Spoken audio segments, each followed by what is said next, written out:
사람들하고 또 우리가 인간 구약 사람들하고 우리하고 존재 자체가 달라요. 구약의 사람들은 죄인이었고 우리는 하나님의 성령을 받은 의인이고 또 예수님의 십자가와 보혈이 있고 주님과의 연합, 예수님과의 연합을 이룬 사람들이고 또 구약의 사람들은 영이 없어요, 영이. 몇 명의 사람들만 다윗, 다니엘, 요셉 몇 명의 사람들 빼고는 다 그냥 그 영이 없어요. 그냥 영과 육으로만 돼 있어요. 그런데 우리 신약의 사람들은 영원 육으로 돼 있어요. 그래서 너무나 많은 차이가 있고 어, 사실은 이제 완전히 다른 존재예요. 그래서 우리가 구약의 사람들과 우리는 완전히 다르고 또 신약의 저 세상 사람들과도 우리는 완전히 다른 거예요. 뭐 우리가 월등하다 그런 개념이 아니고 다른 존재 자체가 본질이 다른 거예요. 개와 고양이가 다르잖아요. 종이 틀리잖아요. 그것처럼 우리가 존재 자체가 다르기 때문에 그래서 제가 이제 주일에도 새로운 종류의 인간의 출현이라고 그랬어요. 우리가 그 새로운 종류의 사람들이거든요. 그래서 우리가 이제 신앙생활 자체를 알아야 되거든요. 그래서 그렇게 우리가 어떤 존재고 또 무엇을 가지고 있고 또 어떤 것을 할 수 있는지 이런 정말 우리의 존재 자체를 잘 알아야 되고, 또 신약 성경이 우리가 정말 그렇게 정말 위대하게 탄생했다는 사실, 그런 것들을 알아야 돼요. 그래서 우리가 구약 사람들하고 신앙생활 자체가 틀립니다. 그래서 이제 예수님도 원수를 사랑하라고 얘기해 줬던 것이 이제 구약의 사람들은 불가능한데 신약에 우리는 가능하기 때문에 그렇죠. 그래서 우리가 이제 내가 어떤 존재인지를 알고 또 성경은 새로운 피조물에게 뭘 얘기하는지 이제 그런 것들을 잘 알아야 돼. 특별히 이제 기도하는 것에 있어서 구약과 신약은 다르다. 기도에 있어서도 이제 다르죠. 그러면서 이제 저번 주에 했던 것이 이제 요한복음 16장 23, 24절의 말씀이었어요. 자, 우리 그날에는 우리 한번 같이 기도하겠습니다. 저희 같이 고백하겠습니다. 그날에는 너희가 아무것도 내게 묻지 아니하라. 내가 진실로 진실로 너희에게 이르노니 너희가 무엇이든지 무엇 우리 너희가 아버지가 구하면 구하시는 내 이름으로 주시는 이름으로 주시기까지 너희가 이름으로 구하라 그리하면 구하자 충만하리라. 그리하면 반드시 예, 신약의 이거는 이제 새로운 피조물을 위한 기도예요. 그날에는 예수님 이제 십자가, 부활, 승천, 성령이 오시고 새로운 피조물이 만들어지는 그날이에요. 그래서 이때는 우리가 무엇이든지 구하면 아버지께서 주신다. 근데 단 예수님의 이름으로 구해야 된다. 이제 구약의 사람들은 예수님의 이름이 없었고 우리에게는 예수님의 이름이 있죠. 그리고 이제 저번 주에 말씀드린 게 주기도문. 주기도문도 엄밀하게 얘기해서 구약의 기도가 되겠어요. 구약의 기도. 아직 예수님이 십자가에 달리시고 부활 승천 성령이 오시지 않았기 때문에. 그리고 주기도문도 예수님의 이름으로 구하는 건 아니에요. 그리고 주기도문이 완성이 됐어요. 일부분은 완성이 됐다. 그래서 하나님의 나라가 이미 임했다. 그래서 우리가 주기도문 할 때 나라가 임하옵시며 그러잖아요. 그 나라가 임했어요, 이미. 어디에 임했냐면 이제 여러분들의 영에 하나님 나라가 이미 임했죠. 할렐루야. 그리고 악에서 구하여 주소서라고 하잖아요. 이미 악에서 건진 받았어요, 여러분은. 그 사탄에게서 악의 근원인 사탄에게서 이미 해방이 되었죠. 그러니까 주기도문은 완성이 된 거예요. 예수님이 주기도문을 말씀하시고 그분이 십자가에 달리실 때 완성이 된 거예요. 그래서 주기도문은 엄밀히 얘기해서 신약의 기도는 아니에요. 구약의 기도예요. 그리고 그것이 이미 완성이 됐다. 여러분 영 안에서 하나님 나라가 임했고 우리에게 있는 악이 떠나갔다. 사탄에게서 우리가 해방이 되었고 사탄을 이긴 자가 되었죠. 그래서 우리가 이제 주기도문을 그래도 우리가 이제 해야 되는 것은 주기도문이 아름다운 기도고 기도하는 그 원리나 방법이나 배울 점은 있어요. 그렇지만 엄밀히 얘기해서 신약의 기도는 아니다. 그 신약의 기도는 이제 요한복음 아까 우리가 읽었던 요한복음 16장 그건 예수님 이제 십자가에 달리기 전에 요한복음 16장에서 내가 이제 십자가에 달리는데 이제 새로운 피조물들이 탄생할 것이다. 그 사람들은 그렇게 기도해야 된다. 그 새로운 피조물들. 그러면서 무엇이든지 구하는 것은 내 이름으로 무엇이든지 구하는 것은 주신다고 했어요. 정말 놀라운 약속이죠. 무엇이든지. 그러니까 뭐 정욕이 아닌다면 자기 그 정욕, 뭐 음욕이라든가 자기 뭐 탐심 이런 것이 아닌 이상은 하나님 뜻에 맞는 거면은 무엇이든지 구하면 이제 주신다는 거죠. 뭐, 가령 예를 들어서 나는 뭐, 저런 여자와 결혼해야 된다 하면서 이제 자기 음욕을 위해서 기도하는 것들이 있어요. 뭐, 나는 이런 여자, 터무니없는 그 자기 욕심에서 나오는 그런 거 빼고, 그런 음욕적이고 자기 욕망적인 거죠. 그 욕망적인 게 많거든요, 사람들에게. 그런 거 빼고 또 하나님의 뜻이면 이제 무엇이든지 응답해 준다는 거예요. 그래서 이제 우리가 그런 부분들을 잘 알아야 되는데, 그 미국의 이제 한 집회에서 한 여자분이 성령 충만을 사모하며 집회 왔다가 이제 성령을 받게 돼요. 그녀의 신앙적 배경은 기적이나 치유 혹은 하나님께 그런 것들을 받는 것을 인정하지 않는 교회의 가르침을 받고 성장한 사람. 기적이나 치유를 안 믿는 여자예요. 근데 이제 그녀가 가족 주치의 보살핌을 받아오다 우연찮게 그녀의 몸에 심각한 병이 있는 걸 알게 됐어요.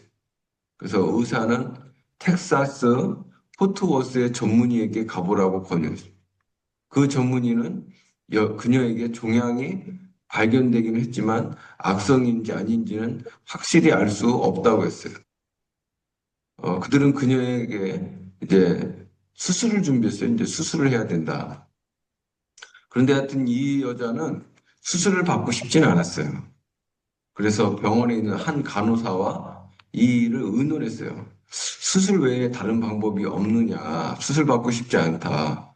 그러니까 간호사가 그러면은 주님께 고쳐달라고 하시면 어떨까요? 이렇게 얘기하는 거예요. 주님이 고치신다는 소리는 자기로서는 들어본 적이 없어요. 뭐 이런 교회도 있어요. 어떤 치유를 안 믿는 뭐 장로교 같은 거, 미국 장로교. 그래서 그녀는 오늘날에도 기적이 일어난다고 믿지 않았다. 근데 이제 간호사가 오순절 교회 성도인 거예요. 그러니까 우리나라 순복음이나 이런 거, 순복음 교회. 어, 그러니까 미국 오순절 교회에서 순복음도 나오고 우리 교단도 이제 순복음과 이렇게 연합을 했었죠. 그래서 오순절 교단이 있어요, 미국에. 그래서 거기에 갈래들이 있어요. 순복음이라든가 또 성결교도 좀 오순절에 포함이 돼 있고 몇몇 교단. 어쨌든 대표적인 건데 순복음 교회. 그래서 교회 목사님과 만나게 되었고 그 목사님에게 이제 기도를 받게 돼요. 그 순복음 교회 그 간호사가 다니던 교회 목사님. 그래서 목사님이 와서 그녀를 위해 기도했을 때 이제 종양이 사라지게 돼요. 종양이 이제 즉시 사라진 거예요. 그래서 병원 측에서는 엑스레이 찍었는데 이제 종양이 없는 거예요. 그래서 의사들도 막 놀라서 이해할 수 없다고. 근데 그래서 이제 결국은 뭐 종양이 없으니까 집으로 돌려보냈어요. 병원을 이제 떠나기 전에 그녀는 간호사에게 자신을 찾아왔던 목사님의 교회 이름을 물어보고 그것이 오순절 교단이라는 걸 알게 됐어요. 오순절 교회, 순복음 교회. 그래서 그녀는 집 근처 그 순복음 교회에 다니기 시작했어요. 이제 그 이후에 이제 또 이제 문제가 일어나는 거예요. 이제 시어머니와 이제 얘기를 하는데 그 정도 이제 시어머니가 한 70세 정도 되는데 시어머니하고 이제 같이 살았나 봐요. 그 여자하고 같이 아들내미하고 같이 사는데 종양에서 치유받는 건 하나님께서 자기를 치유해 주신 거다. 그래서 너무 감격해서 매일 저녁 식사를 할 때마다 치유해 주신 하나님께 감사를 드렸어요. 그러니까 매번 식사 때마다 감사를 기도하니까 시어머니와 언쟁을 하게 되는 거예요. 언쟁. 시어머니는 이제 그런 걸 안 믿거든요. 하나님이 그녀를 고쳐주신 게 아니라 애초에 종양이 없었던 거다. 그렇게 주장을 한 거예요. 그러면 그녀는 다시 종양이 찍었던 엑스레이 사진이 있다며 엑스레이 사진이 있는데 왜 그렇게 얘기하냐. 그래서 시어머니에게 이제 반박을 해요. 시어머니는 그녀가 나을 때가 돼서 나은 것이지 목사님이나 하나님과는 아무 상관이 없는 일이라고 쐐기를 박아요. 그래서 하나님이 오늘날에도 그와 같은 일을 행하지 않는다는 거예요. 그 오늘날 하나님은 치유를 행하지 않는다고. 그 목사님의 기도 또한 들으신 것이 아니라고 시어머니 얘기하는 거예요. 그 시어머니는 그녀 자신도 50년 넘게 기도해 왔지만 아직 응답을 받지 못했을 뿐만 아니라 응답받았다는 사람 역시 못 봤다고 했어요. 그러니까 쉽게 얘기하면 그 말씀을 안 믿는 거죠. 무엇이든지 기도하면 아버지께 기도하면 받는다. 우리가 둘러볼 때 역시 이런 사람들을 많이 보게 된다. 심지어는 목사님 중에도 있다. 하지만 영적인 세계를 몰라서 그렇게 믿는 것을 비난만 하기는 어려울 것이다. 그렇게 이제 뭐 잘 모르니까 한 번은 이제 라디오에서 한 목사님이 하나님은 개인의 기도를 듣지 않으신다고 말을 했다. 근데 개인의 기도를 듣지 않는다고 또 말을 하는 분이 있어요. 그 목사님의 말에 따르면 하나님은 교회에서 공동체적으로 하는 기도만 들으신다는 거였다. 이거 다 이제 비성경적인 거죠. 이런 것들이. 그는 거짓을 말하는 거죠. 예수님을 거짓말쟁이로 모는 거죠. 그게 사실은 예수님이 거짓말쟁이가 아니라 이제 목사님이 거짓말쟁이가 되는 거죠. 왜냐하면 너희가 무엇이든지 아버지께 구하는 것을 내 이름으로 주시리라. 라는 것이 예수님이 말씀하셨기 때문이죠. 그래서 우리가 이제 그 약속의 말씀을 믿고 이제 기도해야 되는 거죠. 그러니까 어떤 사람들의 전통이나 그들의 말이 아니라 우리가 하나님의 말씀을 믿어야 될 줄 믿습니다. 기도가 응답될 때 기쁨이 충만하다. 자, 맞아요. 기도가 응답이 돼야 우리가 참 기쁨이 있죠. 그래서 우리가 기도 응답을 위해서 정말 믿음으로 전진해야 되고, 우리 삶에 기쁨이 사실은 먼저 기뻐하라고 하는데, 먼저 기뻐하게 될 줄 믿어요. 그래서 요한복음 16장 24절에서 예수님이 하신 말씀을 눈여겨볼 필요가 있다. 자, 우리 한번 같이 읽어볼까요? 구하라, 그리하면 받을 너희 기쁨. 기쁨이 충만한 너희가 기쁨으로 충만하다. 그래서 당신의 삶과 관련된 모든 것, 당신이 필요로 하는 모든 것에 적용되는 말씀입니다. 예컨대 자녀가 아프다면 어떻게 마음이 기쁨으로 충만할 수가요? 자녀가 아프면 어떻게 기뻐할 수 있겠어요? 그럴 수 없죠. 또 집세를 내지 못하거나 카드 대금을 이제 낼 돈이 없으면 어떻게 마음이 기쁨으로 충만할 수 있겠어요? 또 저장 잡혀 있어서 채권자들이 뭐 달라고 하거나 차를 압류하려고 통보해 온다면 또 어린 자녀가 먹을 것이 없고 울고 있다면 기쁨으로 충만할 수 없죠. 그런 조건 안에서는 기쁨이 충만하게 되는 것은 어떤 영적인 축복도 누릴 수 없을 것입니다. 그런 상황에서 당신에게 필요한 것은 물질적인 축복입니다. 그렇죠. 물질적인 축복이 와야 우리가 삶이 채워지고 그래야 기쁜 거죠. 그래서 우리가 어렵고 힘들면 사실 기뻐하기는 쉽진 않아요. 그런데 요한복음 16장 23, 24절 말씀은 영적인 축복만 아니라 물질적인 축복도 포함하고 있다. 그럼에도 불구하고 충만한 기쁨을 소유한 그리스도인들이 생각보다 많지 않다는 사실이 안타까울 따름이다. 그러니까 쉽게 얘기하면 그 무엇이든지 구하면 주신다는 거는 물질적인 것도 구하라는 거예요. 그래야 우리가 기쁨을 누리게 된다. 그러니까 우리가 물질적인 것도 당연히 구해야 되는 거예요. 할렐루야. 그래서 물질적인 것도 우리가 당연히 구해서 우리 삶에 기쁨이 넘쳐야 되는 거죠. 자, 우리는 우울한 얼굴을 한 부담감으로 마음이 무겁고 얼굴에는 두렵다고 쓰여 있는 당혹스러움, 또 혼란이 역력한 그들의 모습을 보게 된다. 쉽게 얘기하면 좀 우울하고 두려운 얼굴을 한 그리스도인들을 많이 보게 된다. 그러니까 마음이 무거운 거예요. 기쁨으로 충만하지가 않다. 이게 이제 어 그러니까 기쁨으로 충만하지 않은 그리스도인들이 많아요. 예. 그래서 저도 더 기쁨으로 충만해야 되고 특별히 어떤 청년들 보면은 그 웃는 걸 보기가 어려워요. 항상 그 어두워요, 얼굴이.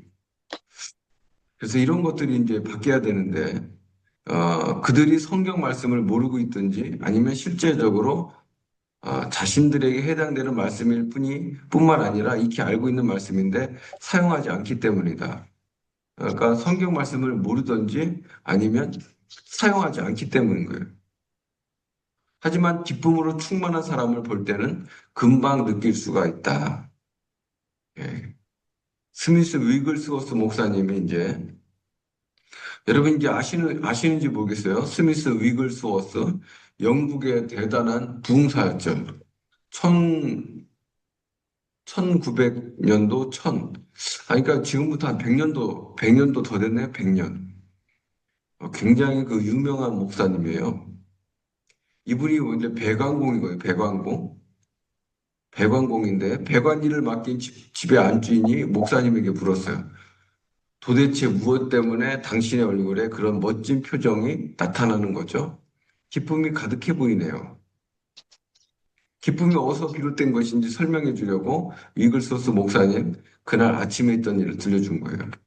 그날 아침에 목사님의 아내는 아래층으로 내려오더니 자녀들 중에 두 아이가 몹시 아프다고 얘기한 거예요. 그래서 식사하기 전에 목사님 올라가서 아이들의 몸을 손을 대고 예수님의 이름으로 기도했고 아이들은 즉시 치유된 거예요. 그리고 아이들이 아래층으로 내려와 같이 식사를 했어요. 위글스워스 목사님은 그 안주인 여자에게 이렇게 좋은 예수님을 자신이 소유하고 있다는 것이 얼마나 멋진 일인지 모르겠다고. 그러니까 그 자녀들이 아픈데 기도하니까 즉시 치유되니까 기쁘죠. 그래서 이렇게 좋은 예수님을 자신이 소유하고 있다. 이게 이제 이분이 복음을 아는 사람이죠. 자신이 예수님을 소유하고 있다. 할렐루야. 그래서 여러분들도 예수님을 소유하고 있죠. 그래서 기도했을 때 응답이 오는 거죠. 구하라, 그리하면 받으리니 너의 기쁨이 충만하리라. 아멘. 만약에 두 자녀가 계속 아프다면 위글스워스 목사님 기쁨으로 충만하지 못하죠. 아니, 자녀가 아픈데 어떻게 기뻐할 수 있어요? 어떻게 기쁨으로 충만할 수 있겠냐는 거죠. 그는 걱정스럽고 괴로운 얼굴이었을 겁니다. 하지만 목사님의 얼굴에는 빛과 광채가 자리하고 있었습니다. 내면 깊은 곳에서 흘러나오는 거죠. 그것은 하나님의 생명력이었다. 우리가 기도 응답이 돼야 진짜 기쁨이 넘치죠. 그래서 우리 모두가 항상 기도 응답을 받고 5만 번 기도 응답을 받는 은혜가 넘치게 될 줄 믿어요. 할렐루야. 그래서 그 모습이 너무나 확연해서 집주인 여자는 그것이 어디에서 비롯된 건지 어디에서 그런 기쁨이 나오는 건지 궁금해하지 않을 수 없었습니다. 그리고 위글스워스 목사님의 삶 가운데 보이는 그 기쁨을 자신도 소유하고 싶었어요. 그래서 안주인도 이 여자가 이제 굉장한 부자인데 안주인도 마침내 자신도 예수님을 영접하고 거듭나게 됐어요. 그래서 나는 모든 그리스도인들이 그래야 한다고 믿습니다. 그래서 우리가 모든 그리스도인들은 기쁨으로 넘쳐야 되죠. 성도들의 삶에 나타나는 하나님의 기쁨을 주위 사람들이 느낄 수 있어야 합니다. 아멘. 네. 구하라. 그리하면 받으리니 너희 기쁨이 충만하리라. 우리 성도님들은 모두 기쁨으로 충만하게 되기를 축복합니다. 아멘. 하나님을 찬양합니다. 이제 한 가지 더 기억할 것이 있습니다. 당신이 바라는 것을 구할 때 기도의 응답이 아직 보이지 않는다고 해도 그 기쁨을 간직하고 있어야 한다는 것이다. 그러니까는 기도 응답이 아직 안 보여요. 그래도 이제 응답을 바라고 기뻐하는 거죠. 예, 응답을 바라고 기뻐하는 거죠. 이 부분이 사실은 좀 어렵죠. 이 부분이 어려워요.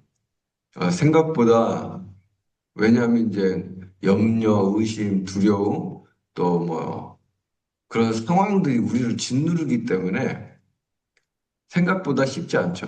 그래서 계속 고백하고 생각을 바꾸는 훈련, 이걸 하는 거예요. 기도응답이 아직 보이지 않지만, 이제, 기쁨을 뭐라고 해야 되죠? 먼저 기뻐하는 거야, 쉽게 얘기하면. 먼저 기뻐하는 거. 근데 이게, 이제 상황이, 어려운 상황들이 오기 때문에 쉽지 않죠. 이때 이제 믿음을 사용해야 되는 거고, 믿음으로 하는 거예요. 쉽게 얘기해. 이건 믿음이에요. 그래서 당신이 믿음으로 응답받았고, 구하는 것이 어떤 것인지 받게 될 것을 안다는 것만으로도 당신은 마음에서 희열을 느끼게 될 것이다. 이거는 이제 응답이 된다는 걸 믿기 때문에 기쁨이 온다는 거예요. 응답을 보게 될 것을 알기 때문에 당신은 충만하고 온전한 기쁨을 소유할 수 있습니다. 그래서 이제 응답이 될 것을 알기 때문에 기뻐하는 거죠. 사실은 이렇게 신앙생활을 우리가 하진 않았기 때문에 굉장히 어색하죠. 해본 적이 별로 없어요. 뭐, 신앙생활 저도 이렇게 했을 때 이런 걸 가르쳐 주신 분들이 없어갖고, 그냥 응답이 되면 되는구나, 안 되면 안 되는구나.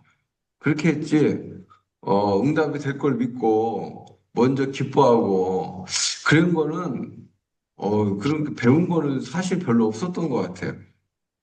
근데 어쨌든, 뭐, 기뻐하는 거는 뭐, 손해볼 거는 없잖아요. 그죠? 기뻐하는데 우리가 손해볼 게 뭐 있어요, 없어요? 뭐, 없잖아요. 그리고 사실은 염려하면 더 힘들어요. 그냥 그때 그냥 믿음으로 웃어버리는 거죠. 예, 근데 뭐, 어쨌든 이게 저는 쉽다고 얘기하진 않아요. 저도 안 될 때들이 많고, 또 어떤 때 어색해요, 이게. 그만큼 처음부터 이렇게 배우고 그랬으면 좋았을 텐데, 그러니까 벌써 신앙생활이 옛사람, 그게 굳어져 있어갖고 잘 쉽지가 않죠. 습관 자체가 안 돼 있죠. 어쨌든 우리가 의식적으로 이제 웃는 거죠. 그래서 기도해놓고 웃고, 우리가 이제 이거를 이제 의식적으로 하는 거예요. 믿음으로. 할렐루야. 네. 근데 손해볼 거 없어요. 그래요, 안 그래요? 예. 다들 대답이 없이.